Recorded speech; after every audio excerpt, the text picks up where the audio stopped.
Hello everyone, you all are welcome to clear nursing.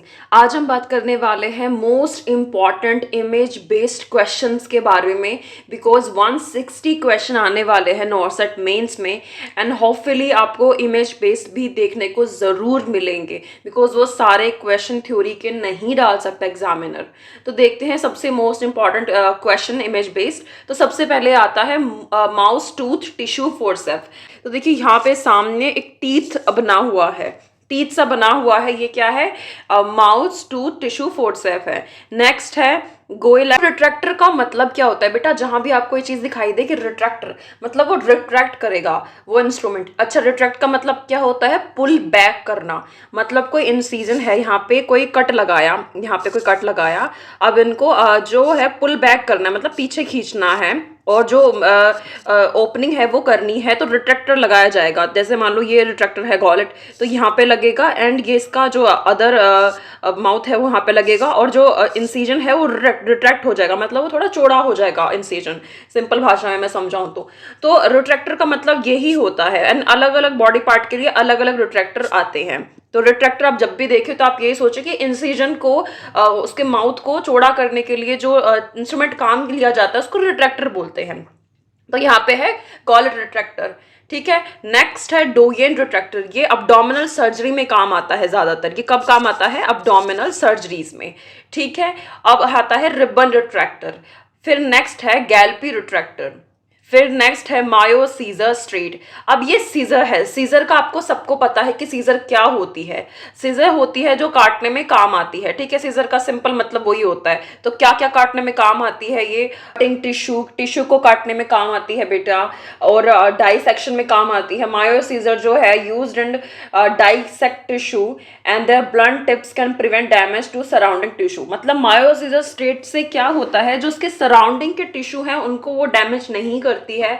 जिसको specifically हमें dissect करना है टिश्यू को, वो उसी को ही काम करती है। उसी पे सूचर रिमूवल के काम भी आती है मायो सीजर। इंसीजन स्किन भी बोलते हैं इसको। इंसाइजिंग स्किन मतलब स्किन को काटने में भी काम आ रही है, स्किन में इंसीजर लगाने में भी काम आ रही है, ड्रेसिंग एंड बैंडेज रिमूवल में भी काम आती है मायो सीजर। क्योंकि सीजर है, सीजर का मतलब ही ये होता है कि वो कटिंग में काम आती है। ठीक है, तो ये था मायो सीजर एंड गैल्पी रिट्रैक्टर। एक बार इमेज फिर से देख लो। गैल्पी में देखो कैसे कैसे ये इमेज यहाँ पे बनी हुई है। गैल्पी में देखो यहाँ पे, तो ये क्या है? गैल्पी रिट्रैक्टर। ये है रिबन रिट्रैक्टर।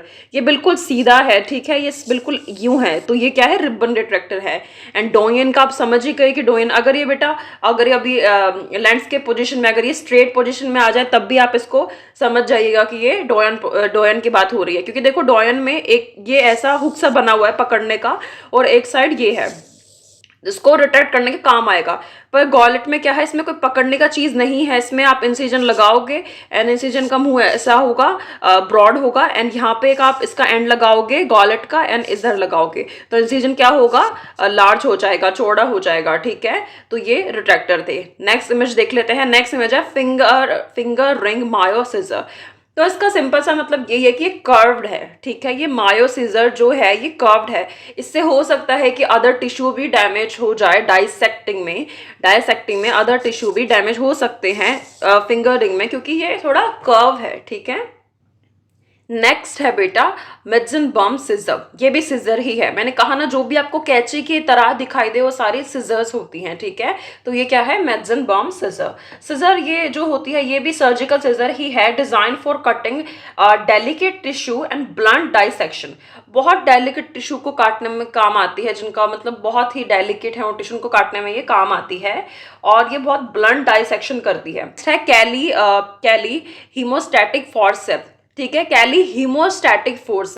तो देखो बेटा, इसके नाम में ही हीमोस्टैटिक फोर्सेप है। तो हीमोस्टैटिक फोर्सेप से मतलब क्या है कि ये कहीं ना कहीं ब्लड वेसल्स में काम आएगी।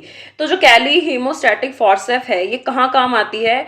ये काम आती है फर्स्ट ऑफ ऑल ये क्लैंपिंग ऑफ ब्लड वेसल्स में काम आती है। क्लैंप करती है ब्लड वेसल्स को। मान लो कोई ब्लड वेसल्स का सर्जरी हो रहा है या किसी भी पार्ट का ब्लड वेसल्स वहां पे है, तो उनको वो क्लैंप कर देगी। ठीक है, क्लैंपिंग में काम आती है। और मैनिपुलेटिंग हैवी टिश्यू, ये क्या होता है? ये होल्ड कर लेती है। जो टिश्यू जो ज्यादा वेट रखते हैं, हैवी टिश्यू होते हैं, उनको होल्ड करने में काम आती है। Hold heavy tissue. ठीक है, हैवी टिश्यू को होल्ड करने में ये काम आती है।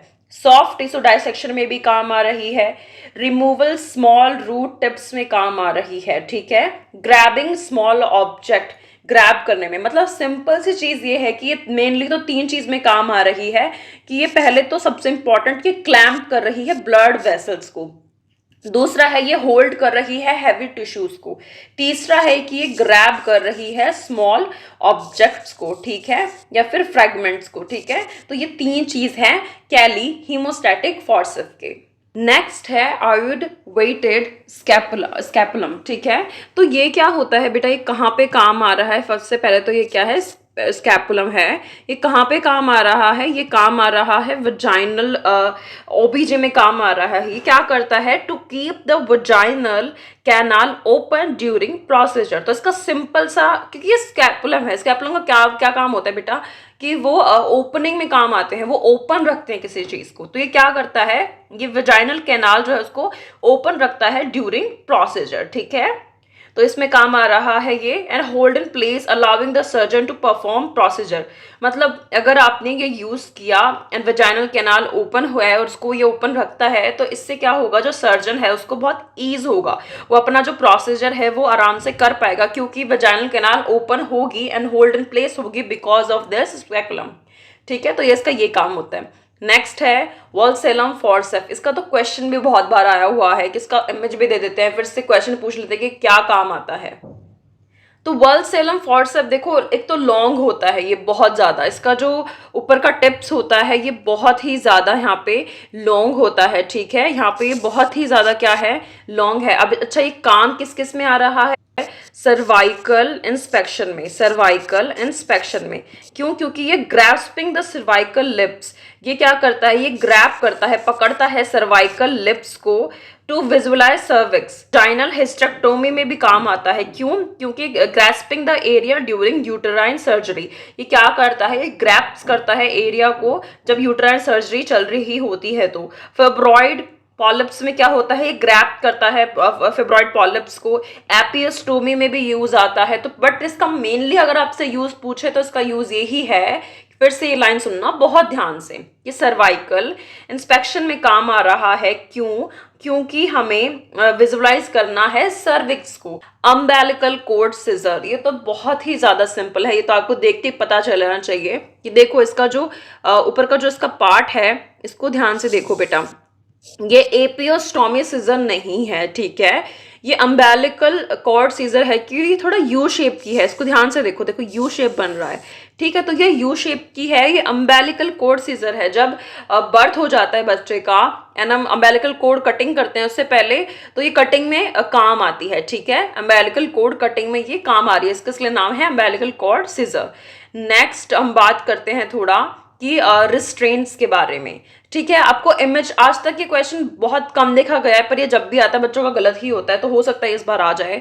तो एक बार आप अच्छे से देख लो, रिस्ट्रेन क्या होता है, नॉट क्या होती है, उस नॉट को क्या बोलते हैं।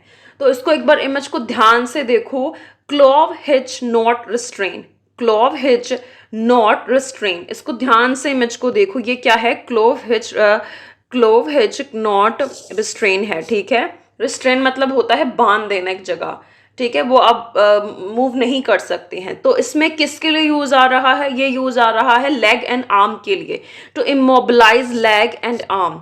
नेक्स्ट है फिंगर रिस्ट्रेन, फिंगर को देखो यहाँ पे बैंडेज या पट्टी से बांध दिया है। क्यों? Use in facial surgeries like burn, eczema, intravenous infusion. ये ज्यादातर जो फिंगर रिस्ट्रेन है वो बच्चों में काम आता है। मान लो उनका सर्जरी हुआ हो फेस का, या बच्चा कहीं भी हाथ लगा दे, इचिंग कर ले, तो उसका जो उंगलियां हैं वो रिस्ट्रेन कर दी जाती हैं, वो बांध दी जाती हैं, ठीक है। नेक्स्ट है elbow and knee restrain, elbow and नी को रिस्ट्रेन कर दिया। देखो यहाँ पे बच्चे को ये पहना रखा है, तो ये क्या है, ये एल्बो अब जो है वो मुड़ नहीं सकती है, हाथ मोड़ लेते हैं ना, अब एल्बो मुड़ेगा नहीं, हाथ सीधा ही रहेगा, ठीक है। एंड नी रिस्ट्रेन कर दी है, देखो बच्चे ने नीचे पहन भी रखा है, ये नी जो है ये भी रिस्ट्रेन हो चुकी है। यूज्ड इन क्लैप्ट लिप सर्जरीज, अच्छा क्लैप्ट लिप सर्जरीज के लिए बोला गया है कि जो एल्बो रिस्ट्रेन है वो काम आता है क्लैप्ट लिप सर्जरी में। ठीक है। जैकेट रिस्ट्रेन जो है वो आप देख सकते हो, जो जैकेट रिस्ट्रेन है वो प्रिवेंट करता है बच्चे को फॉलन इंजरी से। अच्छा, कैसे प्रिवेंट करता है? देखो बेटा, एल्बो रिस्ट्रेन में तो क्या हुआ कि हाथ जो है मोड़ ही नहीं पा रहे हो, तो क्लेफ्ट लिप सर्जरी में कैसे काम आ रहा है ये रिस्ट्रेन? आप ये खुद चीज सोचो कि अगर लिप का सर्जरी हुआ है एंड ईचिंग हो रही है, तो बच्चे को हाथ तो मोड़ना पड़ेगा ना लिप तक, अगर उसको अपना उंगलियां लेके जाना है ईचिंग करने के लिए। पर अगर एल्बो रिस्ट्रेन लग रहा है तो वो अपनी कोहनी मोड़ ही नहीं पाएगा, तो वो हाथ जो है वो फेस तक पहुंचेगा ही नहीं। तो ये इसलिए यूज आता है क्लेफ्ट लिप सर्जरी में। जैकेट रिस्ट्रेन क्या होता है, ये थोड़ा ऐसे बबली टाइप का होता है, थोड़ा फॉर्मी टाइप का होता है। इसको जब बच्चे को पहना देंगे और किसी चेयर पे रख दिया या बच्चे का जो झूला होता है उसमें रख दिया, तो बच्चा ज़्यादा मूव नहीं कर पाएगा, और वो मूव नहीं कर पाएगा तो वो गिरेगा नहीं कहीं से भी। इसलिए यूज किया जाता है to prevent child from fallen injury.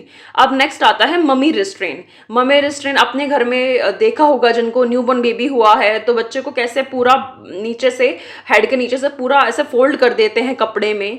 ठीक है, तो क्या होता है, ममी रिस्ट्रेन होता है। सर्जन नॉट, इंपॉर्टेंट चीज बच्चे, सर्जन नॉट का बहुत ज्यादा क्वेश्चन आते हैं। ठीक है, सर्जन नोट क्या होता है, जिसमें आपको ये दिखा मिल जाए। ठीक है, ये ऐसा लग रहा है जैसे कि जो बच्चियां हैं गूंथ का चोटी बनाती हैं, ब्रेड जो चोटी बनाती हैं, बालों का हेयर स्टाइल, ये वैसा। सर्जन नॉट को पहचानने का बस एक ही तरीका है, जिसमें आपको ये दिख जाए नीचे, ये बना हुआ यूं यूं बना हुआ दिख जाए आपको, तो ये क्या है, सर्जन नोट है। ठीक है, एंड हाफ हिच नोट में एक ही आपको नोट दिखाई देगा, आप खुद नोट लगाएंगे तो एक ही नोट होता है। ठीक है, स्क्वायर नोट में आपको देखो ऊपर भी सेम है, जैसे ये है ना, तो ऐसा ही ऊपर सेम मिल जाए तो ये क्या हो जाता है, स्क्वायर नोट या फिर reef knot. Granny knot, granny knot आप देख सकते हो कि कैसा होता है। कैप्नोग्राफी प्रॉब, सबसे इंपॉर्टेंट क्वेश्चन बेटा, आजकल ये क्वेश्चन बहुत ज्यादा आने लगा है कि अगर आपको ईटी का प्लेसमेंट चेक करना है,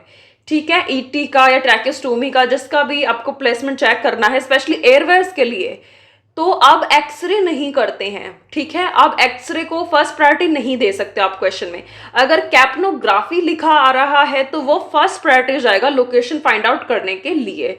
ठीक है, तो ये क्या है, कैप्नोग्राफी प्रॉब है, इसको ध्यान से देख लो कैसा दिख रहा है। ठीक है, तो जब भी क्वेश्चन आए कि कोई भी एयरवे इंस्ट्रूमेंट हमने इंस्टॉल किया है और हमें उसका वो देखना है कि वो राइट लोकेशन पे है, तो बेटा अब मत करना ये ट्रिक कि मैम एक्सरे करवा लिया या कुछ और भी जो भी आपको याद है। अब जो नया मॉडर्न चीज आई है, अब कैप्नोग्राफी करके पता लगाते हैं उसका राइट प्लेसमेंट। तो ये क्या है, कैप्नोग्राफी प्रोब है, ये आपको दिख रहा होगा अच्छे से। ठीक है, तो ये क्या है, कैप्नोग्राफी प्रोब। नेक्स्ट है placement of AED pads in children. आपको अडल्ट के अंदर आराम से पता है, पर एईडी पैड्स जो बच्चों में कैसा होता है, एक तो मिडिल चेस्ट में लगा हुआ है एंड पीछे मिडिल बैक चेस्ट में लगा हुआ है। ठीक है, तो ये क्या है, placement of AED pad in children. 0.5 ml sample is sufficient. ये क्या है, ये है बेटा एबीजी मशीन। ठीक है, ये क्या है, एबीजी मशीन है। इसमें आप 0.5 सैंपल प्लेस करते हो और मशीन जो है अपने आप ही बता देती है सारा एबीजी कि CO2 कितना है, PCO2 कितना है, कितना पीएच है, सब कुछ मशीन खुद बता देगी। तो अब तक ये क्वेश्चन आया नहीं है पर आ सकता है। तो यहाँ आप देख सकते हो 0.5 ml, जो अगर ये क्वेश्चन भी आ जाए कि एबीजी सैंपलिंग के लिए कितना सैंपल चाहिए होता है, तो 0.5 ml जो होता है, ml होता है, वो काफ़ी होता है। अब दूसरा जो इमेज है ये है डीवीटी पंप का, इसको बोलते हैं न्यूमोटेक पंप। ये प्रोफिलैक्सिस में काम आ रहा है डीवीटी के। अगर कोई पेशेंट है जो बेड रिडन है या फिर वो ज़्यादा मूवमेंट नहीं करता है, तो उसको ये मशीन लगाया जाता है, उसके जो बेड है उस पर ये हैंग किया जाता है एंड ये पैडेड है, कफ है ये इट्स लुक लाइक, ये कैसे होते हैं, जैसे आप बीपी पहनाते हो, बीपी कफ आपने देखा होगा, बीपी लेने के लिए आप जो कफ पहनाते हो ऊपर हैंड में, तो ऊपर आप पेस्ट करते हो, तो ये सेम होता है ऐसा ही। ये इनको ऐसे ये चिपक जाते हैं, फोल्ड होके इनको फोल्ड करना पड़ता है, चिपक जाते हैं दोनों पैर में, और फिर मशीन स्टार्ट कर दी जाती है। और फिर मशीन जो जैसे बीपी काम करता है ना, जैसे बीपी लेते हैं, एकदम से पेशेंट को लगता है कि हाथ में प्रेशर आ रहा है, फिर वो एकदम से डी फ्लैट हो जाता है, इनफ्लैट होता है, तो सेम डीवीटी पंप भी वैसे काम कर रहे हैं, क्योंकि इसका नाम ही ये है कि पंप। ठीक है, तो ये सेम काम करता है। तो ये है machine, DVT machine, DVT.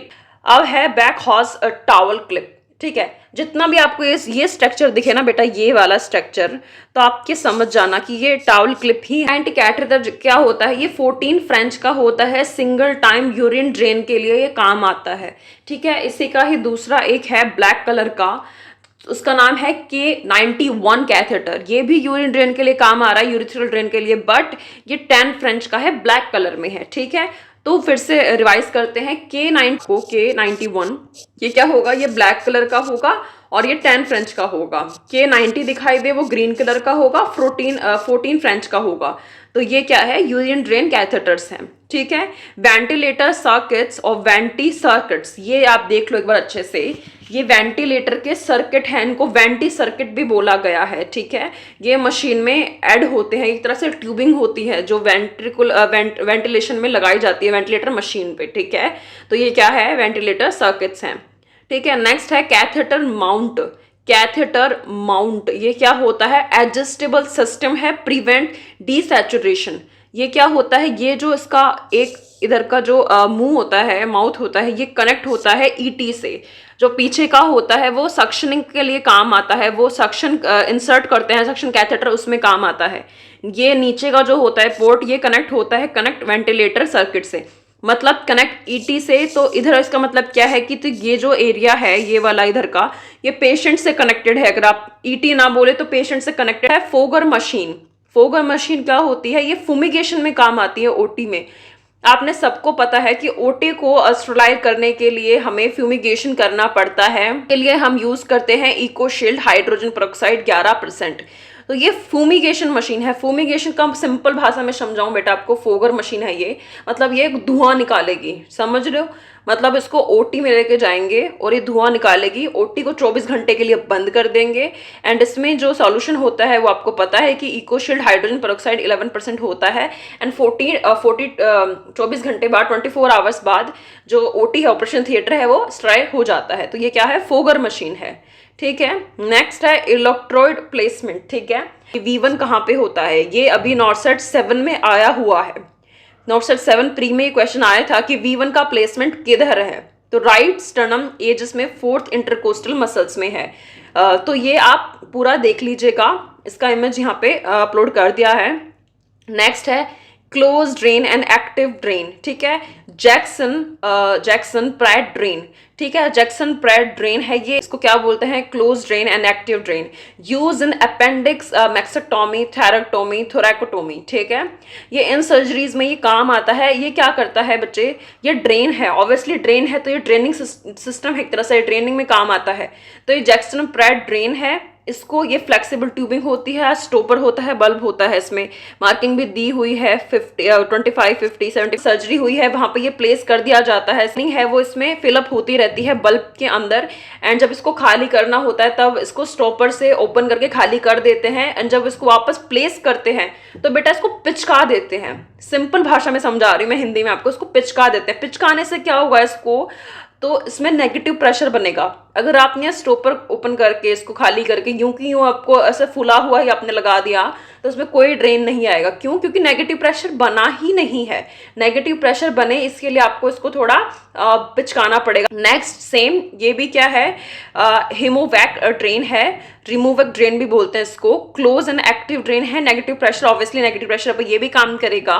And use in abdominal surgery, hip replacement, knee replacement में, ठीक है। तो ये भी सेम ही काम करता है। और पेन रोज ड्रेन, पेन रोज ड्रेन, इसमें क्या है, ये सिर्फ ट्यूबिंग के टाइप नहीं है, यूं सिंपल ट्यूबिंग है, ठीक है। अब जहाँ पे मान लो सर्जरी हुई है, यहाँ पे सर्जरी हुई है, अब यहाँ से कोई फ्लूइड निकलेगा तो यहाँ पे इसको प्लेस कर दिया। प्लेस करने के बाद ये जो सीजर मतलब इंसिजन लगाया था उसको हमने टाँके लगा के बंद कर दिया। अब यहाँ से जो भी फ्लूइड आएगा वो इससे बाहर आता रहेगा। तो ये क्या है, ओपन पैसिव ड्रेनेज है, ठीक है। ये ओपन पैसिव है क्योंकि ये क्लोज नहीं है। It's look like an tubing, ठीक है। रबड़ का ट्यूब नहीं होता है सीधा, ये ऐसा है बस। इसको इंसिजन में प्लेस कर दिया, अब इससे कंटिन्यूसली ड्रेन आता रहेगा। इसमें कोई वैक्यूम की जरूरत भी नहीं है, ये ग्रेविटी पे काम करेगा ऑब्वियसली, ठीक है। तो आप देख सकते हो कि देखो फोर्सेप्स की मदद से इसको प्लेस कर रहे हैं उसके अंदर, इंसिजन के अंदर, यहाँ पे प्लेस कर दिया और फिर टाँके लगा के बंद कर दिया। अभी ग्रेविटी की हेल्प से इसमें ड्रेन अपने आप ही बाहर आता रहेगा। नेक्स्ट है बैकॉक फॉर्सेप। ये क्या होता है? Forceps are surgical instrument use to grab delicate tissue during procedure such as laparotomy, intestinal, laser procedure. ठीक है, तो आपको ये बी टाइप में दिखाई दे। ठीक है, ये कैसा है? ये यू बना हुआ है। ठीक है, अगर आपको ये ऐसा कोई इंस्ट्रूमेंट दिखाई दे, जैसे हाथ की हथेली को आप ऐसे बनाओगे तो स्ट्रक्चर बन जाता है, तो ये ऐसा दिखाई दे फॉर्सेप, तो ये क्या है? बैकॉक फॉर्सेप है। दे आर सिमिलर टू, ये एलिस की तरह ही दिखाई देता है but may be less traumatic, बहुत कम ट्रोमा करती है due to their wide rounded grasping surface. क्योंकि जो सरफेस है ये वाइड राउंडेड है तो ये ज्यादा टिश्यू को ट्रोमा नहीं करता है। ठीक है, तो ये क्या है? बैकॉक फॉर्सेप है। नेक्स्ट है curved artery forceps. Curved artery forceps, curved है, देखो ऊपर से पूरा कर्व्ड है, ये आर्टरी फॉर्सेप है। यूज इन माउथ वॉश, ये माउथ वॉश में काम आती है, ड्रेसिंग में काम आती है, सर्जरीज में काम आती है। नेक्स्ट है Kocher forcep, used in artificial rupture of membrane. ये किस में काम आ रही है? अगर हमें आर्टिफिशियली रप्चर करना है मेम्ब्रेन को, उसमें काम आ रही है। एमनियोटॉमी में काम आ रही है। ठीक है, तो आप ये देख सकते हो। स्पॉन्ज होल्डिंग में, स्पॉन्ज होल्डिंग के लिए ऐसे दिखाई देगा आपको। बैकॉक में तो Allis tissue forcep, use in tissue holding, ये टिश्यू होल्डिंग में काम आती है। एंड एलिस जो है वो कहीं ना कहीं ट्रोमा पहुंचाती है। क्यों? क्योंकि देखो ये कितने शार्प एजेस से बने हुए हैं इनके यहाँ पे, तो ये क्या है? ये ट्रोमा पहुंचाती है। नेक्स्ट रिट्रैक्टर, अगेन रिट्रैक्टर का वही काम होता है, मैंने आपको फिर से बताया कि वो रिट्रैक्ट करता है, पुल बैक करता है, चौड़ा करता है इंसिजन को। कि डॉक्टर ने यहाँ पे कोई स्किन पे कट लगाया, अब इसको खोलने के लिए, ओपन करने के लिए रिट्रैक्टर लगाया जाता है। जैसे यहाँ पे लगा दिया रिट्रैक्टर, एक यहाँ से लगा दिया और उसको पकड़ के दोनों को चौड़ा किया जा रहा है इंसिजन को। ठीक है, तो ये क्या है? लेन बैक रिट्रैक्टर है। ठीक है, नेक्स्ट है जॉयल थायराइड रिट्रैक्टर। ये क्या है? थायराइड की सर्जरी में काम आता है रिट्रैक्टर। ठीक है, और नेक्स्ट है कैट लैक्रिमल रिट्रैक्टर। तो ये कैट के पंजे की तरह दिखाई देता है इसका स्ट्रक्चर, इसलिए इसका नाम, इसका कैट पॉ रिट्रैक्टर पड़ा है। लैक्रिमल की सर्जरी में ये काम आ रहा है, इसलिए इसका पूरा नाम है कैट पॉ लैक्रिमल रिट्रैक्टर। नेक्स्ट है कैट पॉ रिट्रैक्टर, सेम जो मैंने दिखाया ऊपर इमेज, ये सेम इमेज यहाँ पे है, थोड़ा ब्रॉड में दिखा रखा है इसको। एंड नेक्स्ट है फॉरगेसी निडल होल्डर। ये क्या है? निडल होल्डर है। बेटा जहां भी आपको ये स्ट्रक्चर दिखाई देना, ये ऐसा वाला, वो सिजर्स नहीं होती हैं, वो होल्डिंग फॉर्सेप ही होती हैं जो होल्ड करती हैं। ठीक है, तो ये क्या है? ये निडल को पकड़ने में काम आती है। जब आप सूचरिंग करते हो, ये फॉरगेसी निडल होल्डर जो है वो काम में आता है।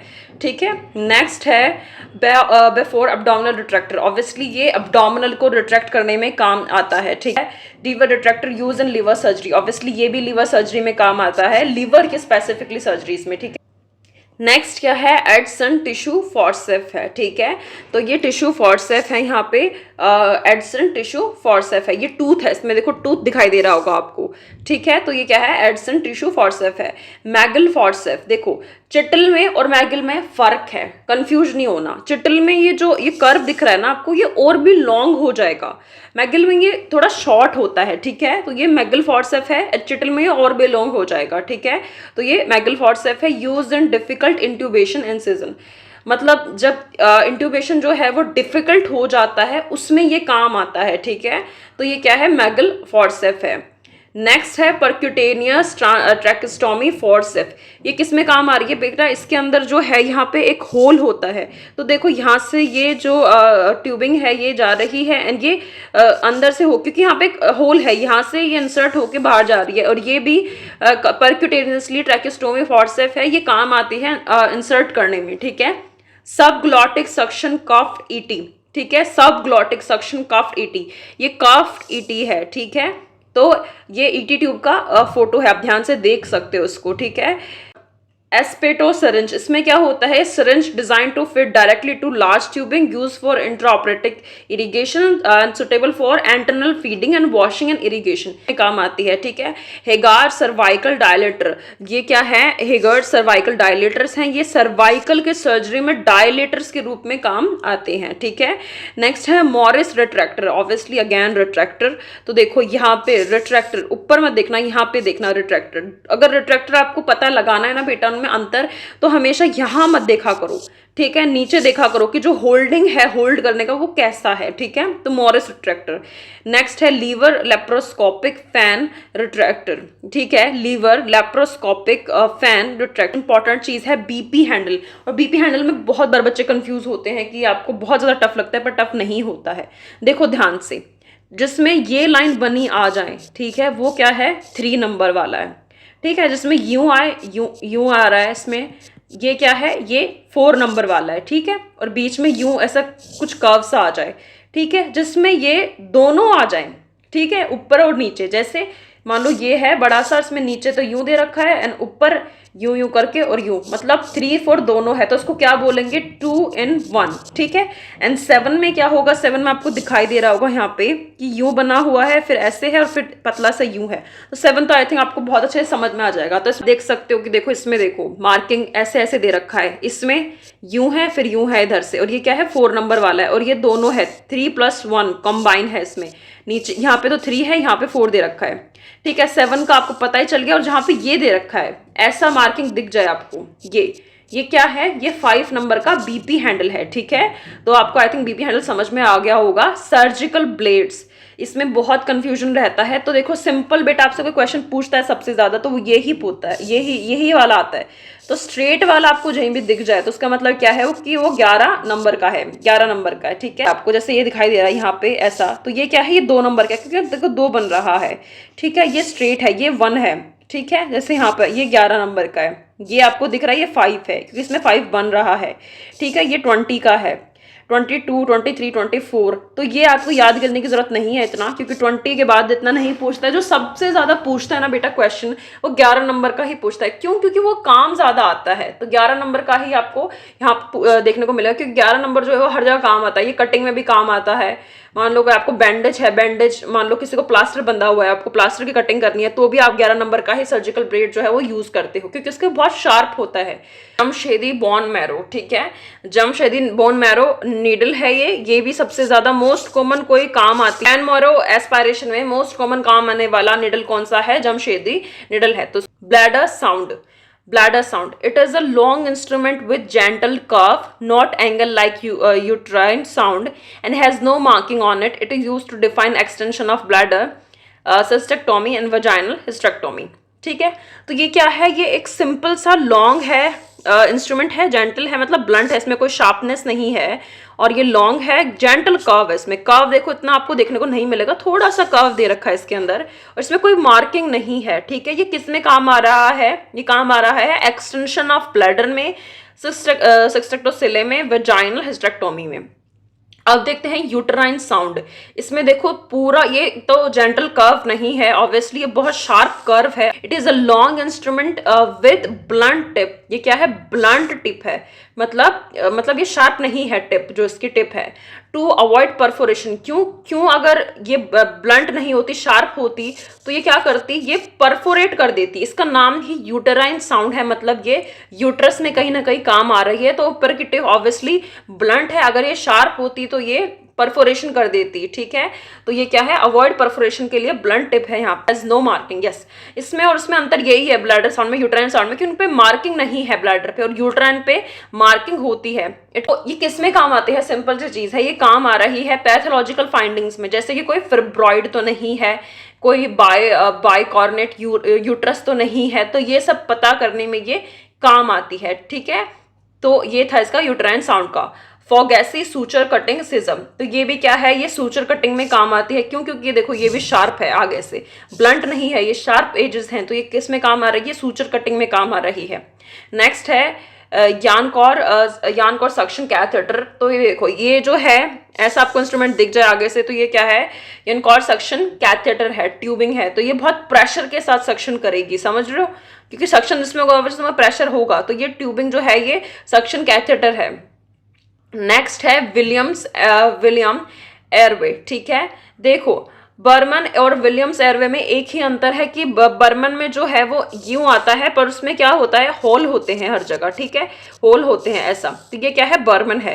एंड विलियम्स एयरवे आप देख सकते हो कि इसमें कोई होल नहीं है, तो ये ऐसे इंसर्ट किया जाता है यूं माउथ के अंदर, एंड जब ये पहुंचता है माउथ के कॉर्नर पे तो इसको उल्टा कर दिया जाता है। Sniffing position during ET insertion, आपसे पूछ ले कि मोस्ट इंपॉर्टेंट पोजीशन बताइए, फर्स्ट प्रायोरिटी पे कौन सी लेंगे, तो आप क्या लेंगे, स्निफिंग पोजीशन काम में लेंगे ईटी इंसर्जन के लिए। इसमें जो पिक्चर में बताया गया है वो ये बताया गया है कि राम पैड पोजीशन क्या होता है, तो ये क्या है, ये राम पैड पोजीशन। उसमें देखो एंगल कैसा बन रहा है, ठीक है। ये ओबेस पेशेंट में काम लिया जाता है ड्यूरिंग इंट्यूबेशन, ठीक है। नेक्स्ट है cast tube, continuous aspiration of subglottic secretion, ठीक है। कास्ट ट्यूब का फुल फॉर्म क्या है, continuous aspiration of subglottic secretion.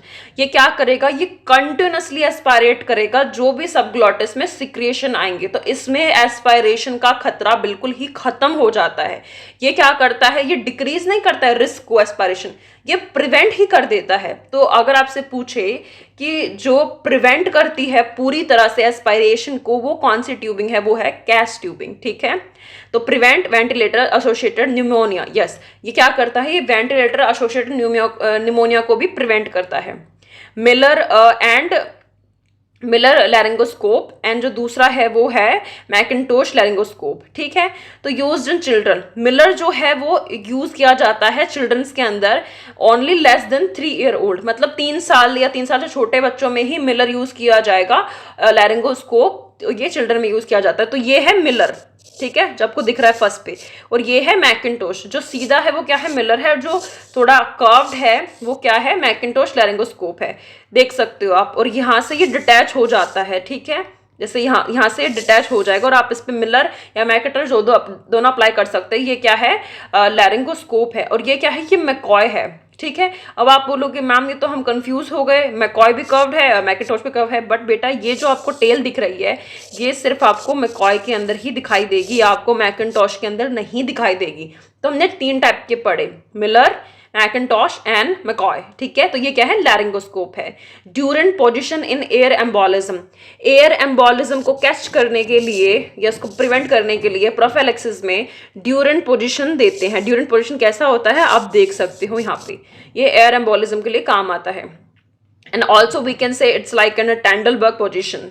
Next question है Sellick manoeuvre also known as cricoid pressure during ET tube insertion, का क्वेश्चन भी अभी आया था नॉर्थ 7 में।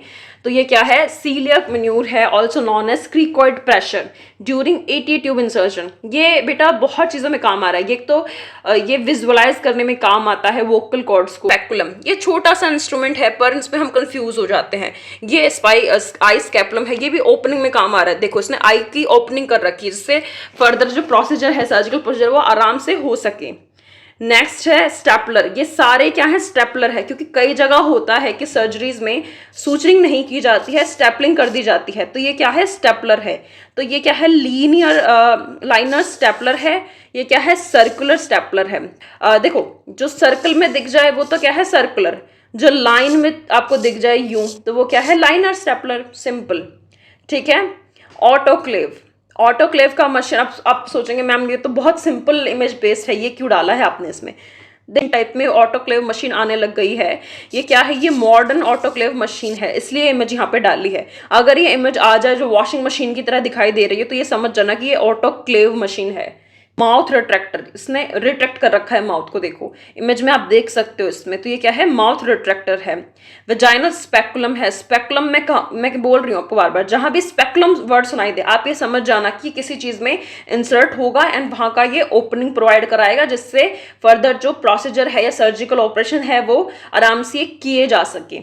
रिट्रैक्टर क्या होता है, वो इंसिजन को चौड़ा करता है जिससे ओपनिंग ब्रॉड हो जाए एंड फिर से प्रोसीजर जो है वो कर सके, सर्जिकल प्रोसीजर वो होल्ड करके रखे उस इंसिजन को, ठीक है।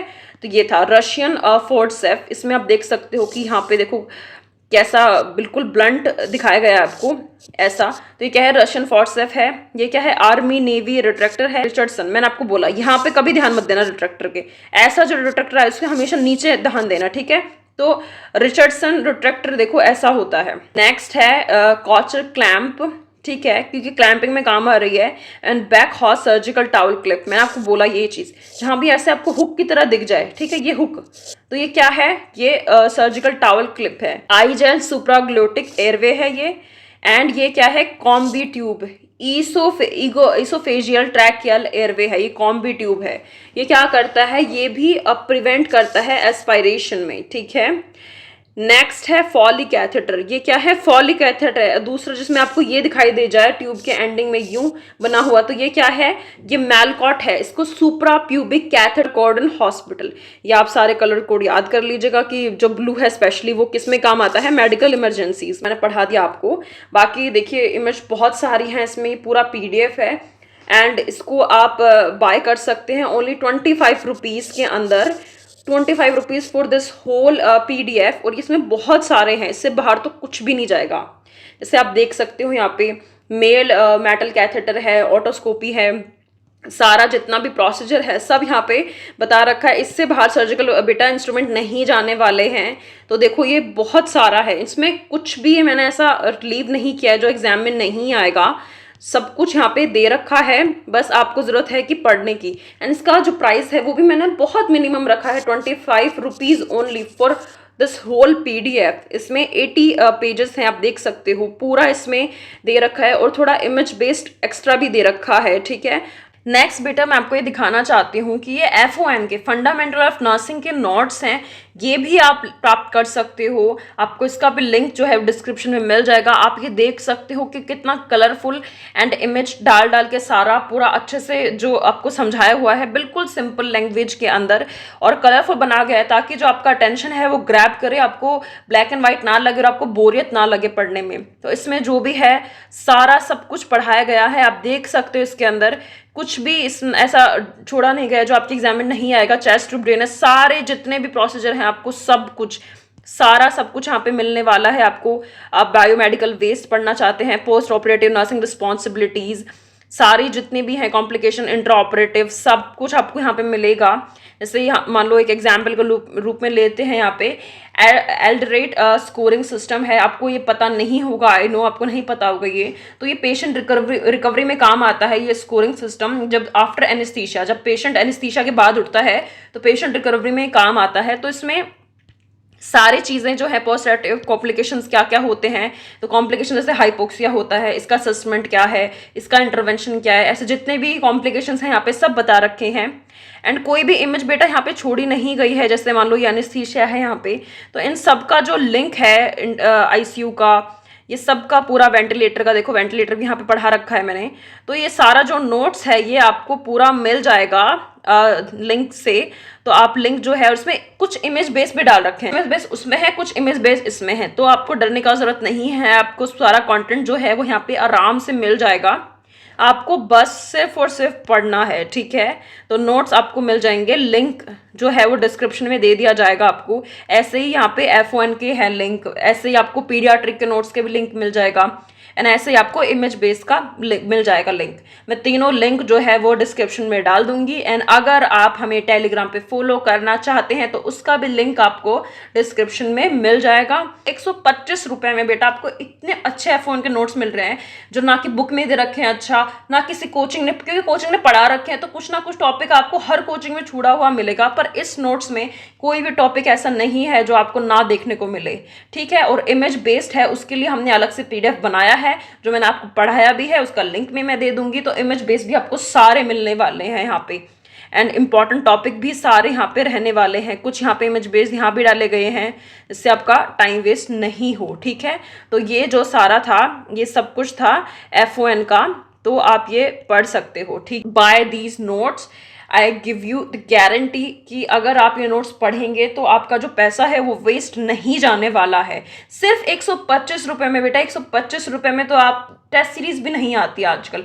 125 रुपये में आपको इतने कलरफुल, बिल्कुल अच्छी हैंडराइटिंग में विद पिक्चर्स आपको मिल रहा है, इतने अच्छे नोट्स। तो I think you should buy and पढ़ना चाहिए आपको बहुत अच्छे से। और इसमें नोट्स में वो ही डाला गया है जो आपके एग्जाम में आएगा, ठीक है। ऐसा कुछ भी नहीं है जो आपके एग्जाम में नहीं आएगा और वो यहाँ पे मेंशन किया हुआ हो। हम आपका टाइम वेस्ट नहीं करेंगे, तो इसलिए आप ये नोट्स खरीदना बिल्कुल कंसीडर कर सकते हैं। आपके जो पैसे हैं वो वेस्ट नहीं जाने वाले हैं। उनका लिंक जो है वो डिस्क्रिप्शन में मिल जाएगा। ऐसे ही पीडियाट्रिक्स के नोट्स हैं, मैंने पीडियाट्रिक्स के F1 के नोट्स बना दिए हैं एंड इमेज बेस के भी, एंड फर्दर जो अदर सब्जेक्ट हैं उनके नोट्स भी बनाए जा रहे हैं, वो आपको प्रोवाइड करा दिए जाएंगे लिंक के माध्यम से। या फिर आप मिनी ऐप पे हमें सब्सक्राइब कर सकते हैं, या फिर आप हमें टेलीग्राम पे जुड़ सकते हैं। जैसे ही हम कोई नोट्स जो है कंप्लीट कर लेते हैं किसी सब्जेक्ट का, हम उसका लिंक जो है सबसे पहले टेलीग्राम पे प्रोवाइड कराते हैं। तो टेलीग्राम का लिंक भी आपको डिस्क्रिप्शन में मिल जाएगा। वीडियो देखने के लिए thank you so much. I hope आप सबके एग्जाम बहुत अच्छा हो। एंड 3 दिन बच रहे हैं तो मैं आपको यही रिकमेंड करूंगी कि 3 दिन में सिर्फ और सिर्फ F1 ही पढ़िएगा। F1 में भी क्या, ऑपरेशन थिएटर के पार्ट्स, वेंटिलेटर, एनेस्थीसिया, ये सब। तो मैं गारंटी देती हूँ जब आप एग्जाम देके बाहर आओगे आप खुद ये चीज़ नोटिस करोगे कि इतने सारे क्वेश्चन आएंगे ना हमारे नोट्स से F1 के, तो आपको बहुत ज़्यादा अच्छा लगेगा कि मेरे पैसे वेस्ट नहीं हुए। इसलिए आप इन नोट्स से अपना तैयारी कर सकते हो